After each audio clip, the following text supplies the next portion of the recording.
भारत और पाकिस्तान के सीमावर्ती क्षेत्रों में युद्ध छिड़ चुका है क्योंकि ऑपरेशन सिंदूर लॉन्च होने के बाद जिस तरीके से भारत और पाकिस्तान के बीच में लगातार ये युद्ध चल रहा है, उसको लेकर आज हमारे साथ करौली महाराज हैं, उन्हीं से बातचीत करेंगे। महाराज जी, जिस तरीके से पाकिस्तान और भारत के बीच में जो युद्ध चल रहा है, सीमावर्ती इलाकों में सबसे ज़्यादा इफेक्ट देखने को मिल रहा है, आप क्या कहेंगे, क्या असर होने वाला है? क्योंकि आप भी कई तरीकों से भविष्यवाणियाँ करते रहते हैं, बहुत सारी चीज़ें आपके बारे में भी सुनी है। देखिए, भविष्यवाणियाँ तो इन दोनों देशों के बारे में कोई भी जानकारी रखता है तो अपने आप ही कर सकता है।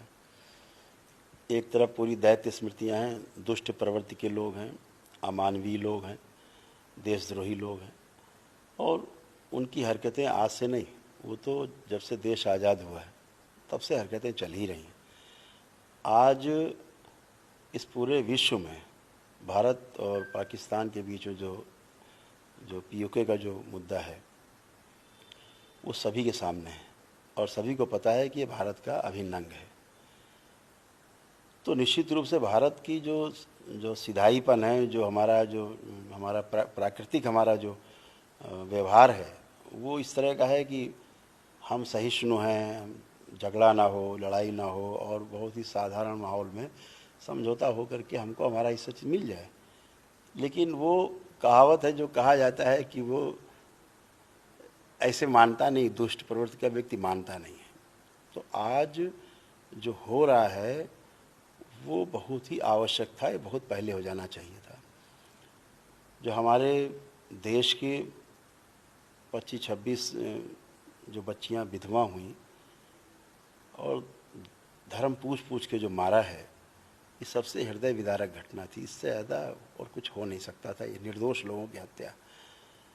हमारा जो शीर्ष नेतृत्व है इस समय देश के अंदर, जो मजबूत नेतृत्व है, हम लोग बहुत आशा करते हैं कि वो सक्षम है कि इनको बहुत करारा जवाब दे सके, और वो हो रहा है। और निश्चित रूप से अभी इससे और कड़ाई होगी, क्योंकि वैसे मानने वाले तो हैं नहीं, वो उनका काम ही दुष्टता करना है। दरबार की दृष्टि से देखें तो पाकिस्तान के खंड खंड तो होने ही है, क्योंकि कहते हैं बकरे की अम्मा कब तक खैर मनाएगी। तो जो उन्होंने दुष्कर्म किया है, दुष्कृत्य किया है, जो उसका उनको फल भुगतना ही पड़ेगा। और निश्चित रूप से पाकिस्तान को बहुत कड़े दंड की आवश्यकता है, और दैवीय शक्तियाँ निश्चित रूप से इस देश के साथ हैं। ये ऋषि मुनियों का देश है भारतवर्ष। हम किसी को सताते नहीं, हम किसी को छेड़ते नहीं, लेकिन फिर ये भी है कि अगर कोई हमें छेड़े तो फिर हम छोड़ते भी नहीं। तो बिल्कुल इस समय जो देश का नेतृत्व कर रहे हैं हमारे, जिनके हाथ में शासन सत्ता है, वो बहुत मजबूत संकल्प वाले व्यक्ति हैं, और निश्चित रूप से बहुत सही कदम भारत ने उठाया है और मुंहतोड़ जवाब इनको दे रहा है, और निश्चित रूप से विजय हमारी होगी। महाराज जी, निश्चित रूप से जिस तरीके से चीज़ें चल रही हैं, विजय होनी भी चाहिए भारत की, लेकिन धर्म पूछ को कर मारा गया 26 लोग, ऑपरेशन सिंदूर लॉन्च किया गया। ये धर्म कितना मजबूत है भारत देश में, जिस धर्म को लेकर लगातार जिस तरीके से गोलीबारी शुरू हुई, मारा गया, फिर उसके बाद देखने को मिला कि इस 10 दिन में एक अलगाव सा होने लगा। भारत में हिंदू मुस्लिम एकता का देश माना जाता है, क्या ज़रूरी है हिंदू धर्म को और ज़्यादा आगे बढ़ाने की? देखिए, क्या है कि दो संस्कृतियां अलग अलग हैं, वो एक कभी नहीं हो सकती। ये तो आप पक्का मान लीजिए, चिल्लाता कोई कितना रहे, एकता एकता करता रहे, ये कभी एक नहीं हो सकती। दो अलग अलग संस्कृति हैं, केर बेर को संग नहीं चलता। हमारी संस्कृति बिल्कुल अलग है, उनकी संस्कृति बिल्कुल अलग है। हमारा उनका वैचारिक जो है वो एकता हो सकती कहीं पर, लेकिन धर्म के नाम पर, मजहब के नाम पर हमारी कोई एकता उनकी नहीं बनती, नहीं हो सकती है। तो इतना ही हो सकता है कि भाई जो लोग पढ़े लिखे लोग हैं उस संप्रदाय में, उस मजहब में, उनको आगे आना चाहिए। और मैंने देखा है पीछे काफ़ी समय से जो नई पीढ़ी है, जो पढ़ी लिखी पीढ़ी आ रही है उनके मजहब में, वो इन तमाम चीज़ों से अपने को दूर रखना चाहती है। वो अपना व्यापार करना चाहते हैं, अपना नौकरी करना चाहते हैं, ठीक से अपने को आगे बढ़ाना चाहते हैं। वो अपने जो उनका क्रियाकलाप है वो उनका इस तरह का है, पढ़े लिखे बच्चों का। इनके यहाँ जो शिक्षा का जो अभाव है, शिक्षा का जो बड़ा अभाव है, उसके कारण इनके यहाँ ऐसा सोच विचार है कि अलग अलग अलगाववाद का, देशद्रोह का और यहाँ रह करके पाकिस्तान जिंदाबाद करने का वो अनपढ़ जैसे लोगों का काम है। मैक्सिमम जो बच्चे पढ़े लिखे हैं वो इनसे अपने को बहुत दूर रखना चाहते हैं, एकदम दूर रखना चाहते हैं और रखे हुए भी हैं। हमने पिछले तमाम घटनाओं में देखा है कि ऐसा हुआ है। तो निश्चित रूप से जो ये घटना हुई बहुत हृदय विदारक घटना थी, अंदर तक झकझोर गई कि धर्म पूछ पूछ करके और गोली मारते गए। ये एक छोटी बात नहीं है। उसको पता भी नहीं कि क्या बात हो रही है, हम बोलेंगे तो क्या होगा, आप कौन है हिंदू, धड़ाम धाए मार दिया, गोली मार दी। ये एक बहुत हृदय विदारक घटना, इससे ज़्यादा और क्रूर कर्म कोई हो नहीं सकता। और जब हमारे प्रधानमंत्री जी ने कहा कि इसका बदला ज़रूर लिया जाएगा और जो इसके पीछे हैं उनको ही भोगना पड़ेगा, जिन्होंने किया उनको ही भोगना पड़ेगा, तो निश्चित रूप से आज वो सार्थक हो रहा है। तो हमारी जो संस्कृतियां हैं वो अलग अलग हैं, ये पूरा देश एक है, पूरा देश के रूप में हम एक हैं। इसके अंदर हिंदू हैं, इसके मुस्लिम हैं, सिख हैं, ईसाई हैं, बौद्ध हैं, पारसी हैं, इसके अंदर सब हैं, लेकिन देश के रूप में हम सब एक हैं। वो वैचारिक हमारा मामला है। लेकिन जहाँ धर्म मजहब का मामला आता है वहाँ ही बिल्कुल अलग अलग हो जाते हैं। उसके पीछे और भी कारण हैं। हमारे देश में जो तुष्टीकरण की राजनीति चली, उसमें आप उस मजहब के हैं तो आपके कानून अलग हैं, हम अलग धर्म के तो हमारा कानून अलग है। हमारा देश एक है तो कानून भी एक ही होना चाहिए, वो सबके लिए एक होना चाहिए। और निश्चित रूप से वो शुभ दिन भी आएगा जब हमारे देश में एक कानून सबके लिए होगा। वन नेशन वन इलेक्शन की बात आप कर रहे हैं? हाँ बिल्कुल, वो भी होना चाहिए। एक ही बार में सब होना चाहिए। वन नेशन होना चाहिए, वन इलेक्शन होना चाहिए, एक ही कानून होना चाहिए, एक ही तरह के सोच विचार हमारे देश के लिए होना चाहिए, अन्यथा देशद्रोह माना जाना चाहिए और फिर उसके लिए कड़ी सजा होनी चाहिए। जिस दिन ऑपरेशन सिंदूर हुआ उस दिन के बाद भारत में एक अलग सी एकता देखने को मिली, चाहे पक्ष हो चाहे विपक्ष हो, हर किसी ने सेना की तारीफ की। लेकिन जो वो 10 दिन थे जब वो सारी चीज़ें पहलगाम में हुई, उसमें एक बड़ा अलगाव देखने को मिला। कहीं पीडीए की राजनीति अखिलेश यादव कर रहे थे कि आपको ये चीज़ें नहीं कहनी चाहिए कि धर्म पूछ के मारा गया। फिर उसके बाद कांग्रेस भी अलग अलग तरीके से उसको लेकर राजनीति कर रही थी। कहीं देखा हमने कि राफेल पर नींबू लटकाया गया था। ऐसे लोगों को आप क्या कहेंगे?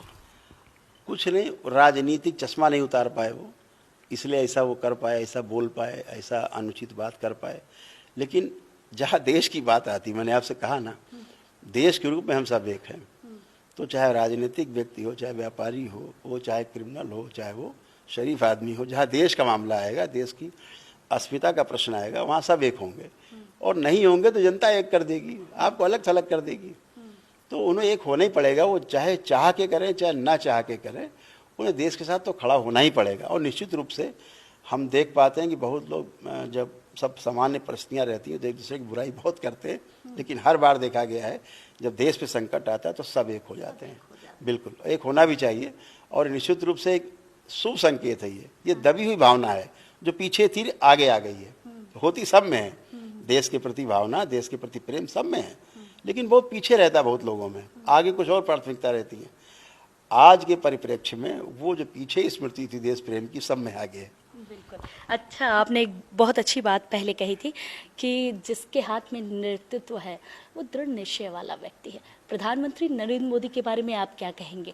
जिस तरीके से इतनी बड़े मिशन को सफल करना, और अभी भी कहते हैं कि जब किसी देश में युद्ध होता है तो जाहिर सी बात है वो देश 20 साल पीछे चला जाता है। अभी तो बॉर्डर पे चल रहा है, जब ये चीज़ें अंदर होने लगेगी, क्योंकि पाकिस्तान ने टारगेट किया था 15 LOC ऐसी जगह जहाँ पर वो टारगेट कर रहा था, लेकिन आज उस टारगेट को निष्फल कर दिया गया। ऐसे व्यक्ति के बारे में आप क्या कहेंगे? वो कर्मयोगी, ये व्यक्तित्व साधारण व्यक्तित्व नहीं है, कर्मयोगी है, जिसको प्रकृति ने स्वयं चुना है इस देश के लिए। इस देश काल परिस्थिति में जो व्यक्ति चाहिए था इस कुर्सी पर, ऐसे व्यक्ति को चुना है। जैसे प्रदेश में हमारे योगी जी, देश है हमारे प्रधानमंत्री जी मोदी जी, तो निश्चित रूप से प्रकृति ही चुनाव करती है। आज मुझे लगता है पर्सनल अगर हम बात करें कि अगर मोदी जी जैसा व्यक्तित्व इस कुर्सी पर नहीं होता तो आज इस परिस्थिति को संभाल पाना बहुत मुश्किल काम होना। केवल दिया और मोमबत्ती जला करके अपनी प्रक्रिया लोग पूरी कर लेते, मोमबत्ती जला करके महीने 2 महीने जुलूस निकालते लोग जगह जगह जिले जिले में, लड़ाई झगड़ा होता, कुछ दंगा होता, फिर शांति होती, फिर वो सुलह शांति होती, बात खत्म हो जाती। आज जो हो रहा है, मुंह तोड़ जवाब दिया जा रहा है पाकिस्तान को, ये बिल्कुल नहीं होता।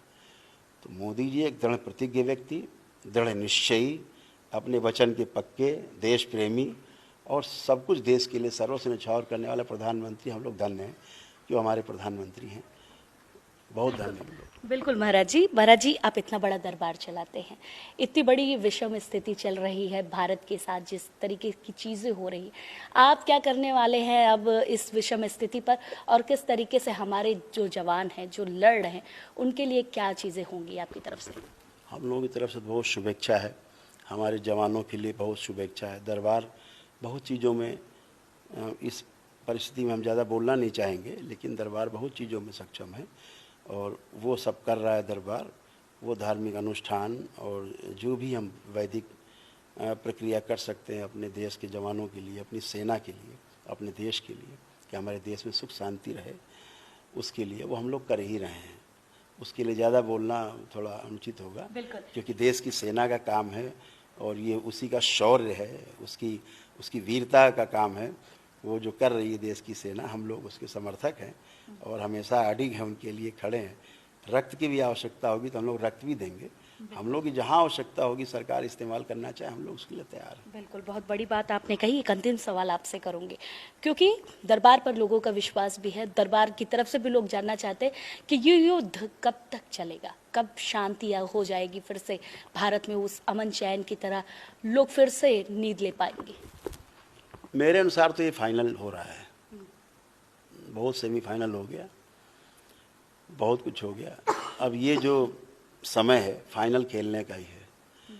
एक बार फाइनल हो ही जाए, ये रोज़ रोज़ का चिक चिक ख़त्म होना चाहिए। और जो हमारा अभिन्न अंग है, हमारा जो पाकिस्तान ऑक्युपाइड जो कश्मीर है, वो हमारे देश के पास होना चाहिए और कश्मीर के खंड खंड होने चाहिए।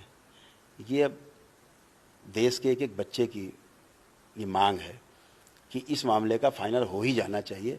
हम लोग हर कीमत चुकाने को तैयार हैं। हम लोग देश के साथ बिल्कुल खड़े हुए हैं, अडिग। कुछ भी हो जाए, इस समस्या का समाधान हो ही जाना चाहिए, क्योंकि शांति तो युद्ध के बाद ही आती है। युद्ध का उद्देश्य भी शांति है, तो निश्चित रूप से हमें शांति चाहिए। जब शांति नहीं मिल पा रही किसी तरह से, तो जो आज हो रहा है, आज मोदी जी हैं तो इतनी बड़ी जो कार्रवाई हो रही है, जो कोई हिम्मत नहीं करता था कि साहब ये हो जाएगा, वो हो जाएगा, बड़ी आशंकाएं, बड़ा बवाल, 370 हट जाएगा तो लोग मर जाएंगे, 35 से हट जाएगी तो मर जाएंगे, ये हो जाएगा तो लोग बवाल हो जाएगा। कहीं कुछ नहीं होता है। हर आदमी सत्य का पक्षधर होता है, सही चीज़ का हर आदमी पक्षधर होता है। अगर मुस्लिम भी हैं तो वो भी शांति से ही रहना चाहते हैं। हमारे देश में कोई अशांति नहीं चाहता, लेकिन जो अनपढ़ गंवार टाइप के लोग हैं वो तो कुछ ना कुछ करेंगे ही करेंगे। तो उसके लिए पढ़े लिखे लोग भी बैठे हुए हैं उनको दबाने के लिए। तो सब कुछ होगा, समय के अनुसार सब ठीक हो रहा है और इसका पटाक्षेप होना ही चाहिए और निश्चित रूप से होगा भी, निश्चित रूप से होगा। ये जो समस्या है हमेशा के लिए समाधान इसका निकलना चाहिए। अब ये देश और हत्याओं को सहने के लिए, निर्दोष लोगों की हत्याओं को सहने के लिए तैयार नहीं है। अब ये देश इसके लिए तैयार नहीं है कि हमारे को बार बार, हमारे लोगों को बार बार परेशान किया जाए, गोलियां मारी जाएं और निर्दोष लोगों की हत्याएं की जाएं, हमारे देश में घुस कर ब्लास्ट किए जाएं। तो ये सब बिल्कुल देश सहने को तैयार नहीं है। जब से ये भारत सरकार आई, पिछले 10-11 वर्षों से हम देख रहे हैं कि देश के किसी अन्य भाग में आतंकवादी घटनाएं नहीं हो पाई। अदरवाइज किसी न किसी देश के किसी न किसी भूभाग पर आतंकवाद घटनाएं, बम ब्लास्ट, वो होते रहते थे। वो तब से नहीं हो पाई हैं। ऑल आउट प्रोग्राम चलाया गया पूरे कश्मीर में, एकदम अमन चैन शांति पूरा। मैं जिस दिन ये घटना हुई, इत्तेफाक से हम वहीं थे। अच्छा। मैं मैं कश्मीर में ही था और पहलगाम जाने की हम लोग तैयारी कर रहे थे वहीं, लेकिन हम लोग ऊपर से जम्मू से कश्मीर गए थे, उधर होते हुए उधमपुर से, और नीचे आ गए पठानकोट में रुक गए। बस उसी दिन की घटना है, मैं वहीं था, कश्मीर में ही था। तो मुझे लगता है कि इतनी शांति थी। मैं जब पहली बार, मैं इसके पहले गया था तो मैंने देखा था, 10-11 साल पहले गया था, 12 साल पहले, तो जगह जगह मैंने हर 100 कदम पे एक एक सिपाही खड़ा देखा, सीआरपी का। इस बार मैं गया तो बिल्कुल नदारत से कोई था ही नहीं, सड़कों पर, कोई पुलिस वुलिस नहीं थी, कभी कहीं बीच बीच में गाड़ियाँ खड़ी थी। अदरवाइज जैसे पहले बहुत थी, ऐसा कुछ भी नहीं था, एकदम शांति थी।